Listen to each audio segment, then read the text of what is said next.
नमस्कार मित्रों, आज हम जानेंगे भगवत गीता के दूसरा अध्याय सांख्य योग, जीवन का सही रास्ता।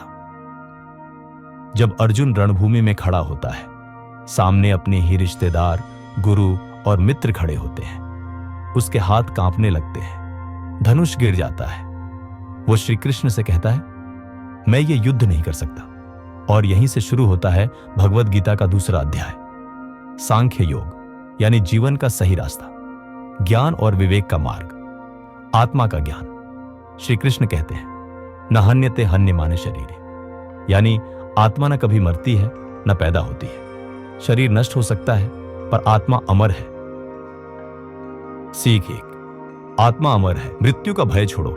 कृष्ण कहते हैं, न हन्यते हन्यमाने शरीर, यानी शरीर खत्म हो सकता है पर आत्मा कभी नहीं मरती। हम जो हैं वो ये शरीर नहीं, हमारी आत्मा है। इसका अर्थ, जब कोई रिश्ता टूटता है, जब कोई नौकरी छूटती है, जब कोई सपना अधूरा रह जाता है, तो हम अंदर से टूट जाते हैं। पर श्री कृष्ण कहते हैं, हर अंत एक नई शुरुआत का द्वार है। हमें मृत्यु से नहीं डरना चाहिए, न किसी रिश्ते की, न मौके की, न हालात की। याद रखो, आत्मा अमर है और हर अंत एक नवजीवन का आरंभ है। सीख दो, कर्म करो, फल की चिंता मत करो। श्री कृष्ण कहते हैं, कर्मण्येवाधिकारस्ते मा फलेषु कदाचन। तेरा अधिकार सिर्फ कर्म पर है, फल पर नहीं। आज की दुनिया में क्या होता है, हम हर काम में रिजल्ट खोजते हैं। इस जॉब में पैसा मिलेगा या नहीं, अगर मेहनत की तो प्रमोशन मिलेगा या नहीं, और जब फल नहीं मिलता तो हम निराश हो जाते हैं। पर कृष्ण कहते हैं, जो सच्चा योद्धा होता है वो सिर्फ कर्म करता है, बिना फल की चिंता किए, क्योंकि फल पर नियंत्रण नहीं है पर कर्म पर है। जब हम निष्काम भाव से कर्म करते हैं तभी हमें असली शांति मिलती है। सीख 3, मन को स्थिर बनाओ, स्थित प्रज्ञ बनो। श्री कृष्ण कहते हैं, जो सुख दुख, लाभ हानि, जय पराजय में समान रहता है वही सच्चा योगी है। सोचिए, जब कोई हमारी तारीफ करता है तो हम खुश हो जाते हैं, जब कोई आलोचना करता है तो टूट जाते हैं।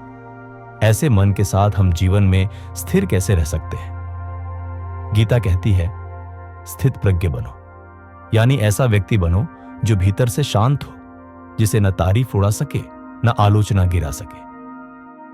तभी तुम हर परिस्थिति का सामना संतुलन से कर पाओगे। भगवत गीता का दूसरा अध्याय, सांख्य योग, हमें सिखाता है, आत्मा अमर है, इसलिए मृत्यु और मोह से डरना छोड़ो।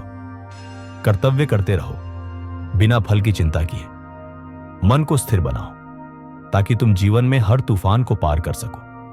तो अगर तुम भी अपने जीवन में उलझन, डर और अस्थिरता का सामना कर रहे हो तो भगवत गीता का यह अध्याय तुम्हारा मार्गदर्शन कर सकता है।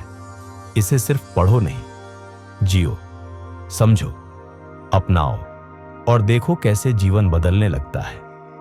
जय श्री कृष्ण।